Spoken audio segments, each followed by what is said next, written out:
Malam di tanah Papua tidak pernah benar-benar sunyi. Di balik rimbunya hutan selalu ada suara. Daun yang bergeser tanpa angin, ranting yang patah tanpa jejak, dan bisikan yang seolah memanggil nama manusia. Masyarakat Papua percaya, tidak semua yang bergerak di malam hari adalah makhluk hidup. Sebagian adalah kutukan yang belum selesai.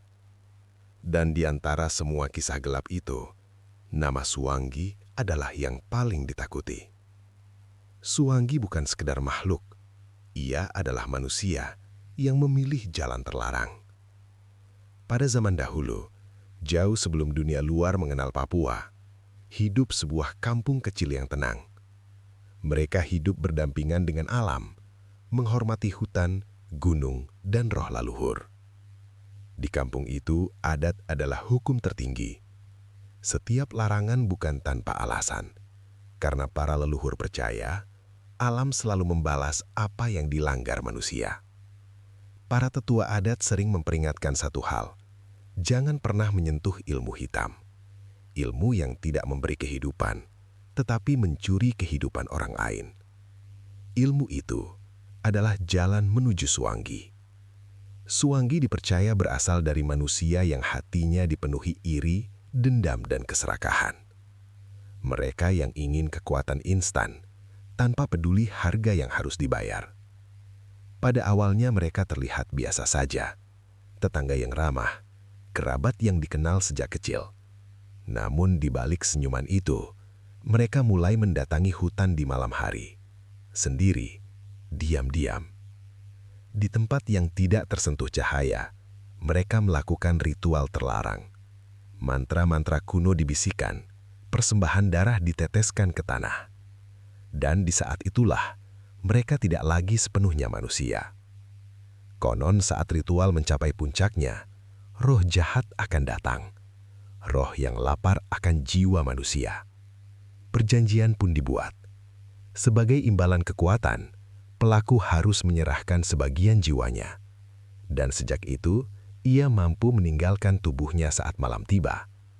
Tubuhnya akan terbaring lemah, sementara rohnya berubah menjadi Suwangi, makhluk hitam, dengan mata merah menyala, bergerak cepat seperti bayangan. Suwangi tidak membunuh secara langsung, ia menyerap energi kehidupan. Korban akan jatuh sakit perlahan, tubuh melemah, dan akhirnya mati tanpa luka. Penduduk kampung mulai menyadari ada yang tidak beres. Orang-orang sehat mendadak jatuh sakit. Anak-anak menangis di malam hari, mengaku melihat bayangan di atap rumah. Hewan ternak ditemukan mati tanpa sebab, dan setiap kejadian selalu terjadi setelah tengah malam. Ketakutan pun menyebar. Tak ada yang berani keluar rumah saat gelap. Pintu dikunci, api unggun dijaga tetap menyala. Karena orang Papua percaya, Suwangi takut pada cahaya dan api. Akhirnya para tetua adat berkumpul. Mereka tahu, ini bukan penyakit biasa. Ini adalah tanda bahwa Suwangi telah lahir di antara mereka. Namun yang paling menakutkan adalah satu hal. Suwangi hampir selalu berasal dari orang terdekat, tetangga, kerabat, bahkan keluarga sendiri. Kecurigaan pun mulai tumbuh. Namun tak ada yang berani menuduh, karena jika salah, itu berarti memecah ikatan adat. Dan jika benar, konsekuensinya jauh lebih mengerikan. Untuk melawan Suwangi, tetua adat melakukan ritual perlindungan. Tulisan simbol leluhur digoreskan di tanah. Bulu burung, tulang, dan asap hutan digunakan sebagai pelindung. Namun ritual ini hanya bertahan sementara, karena selama Suwangi masih hidup, ia akan selalu mencari korban.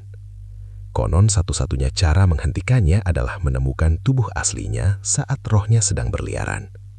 Jika tubuh itu dihancurkan, roh Suwangi tidak akan bisa kembali, dan ia akan lenyap selamanya.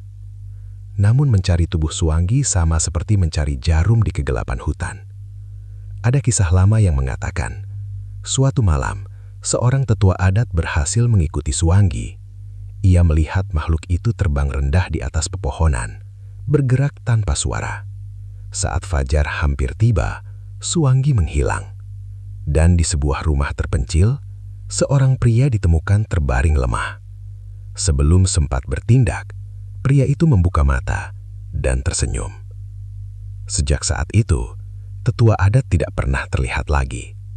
Apakah ia dibungkam atau menjadi korban berikutnya? Tak ada yang tahu. Hingga hari ini cerita tentang Suwanggi masih hidup di Papua. Bukan sebagai dongeng untuk menakuti anak-anak, tetapi sebagai peringatan bahwa kekuatan yang didapat dari jalan gelap selalu meminta bayaran.